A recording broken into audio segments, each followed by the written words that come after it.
Salam. Bir çox hallarda qadınlarımız aybaşı gecikmələrini müxtəlif yorğunluğa və yaxud da ki, stresə bağlayaraq uzun müddətli aybaşı gecikməsi olsa da həkimə müraciət etmir. Xüsusilə vurğulamaq istəyirəm ki, əgər sizdə 2-3 aydan artıqdır ki, aybaşı gecikmələri olursa, burada müxtəlif səbəblər ola bilər. Bura hormonal problemlərdən tutmuş, eyni zamanda müxtəlif orqanik problemlər, yumurtalığın kistləri, endometrial patologiyalar, eyni zamanda müxtəlif hətta bəzən onkoloji proseslər də müşahidə oluna bilər.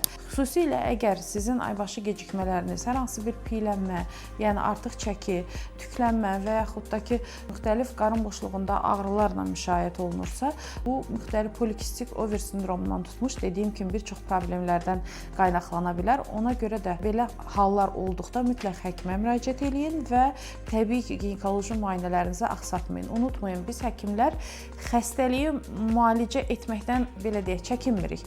Amma gecikmiş halların müayinə və müalicəsi bizə çətinlik yaradır. Sağ olun.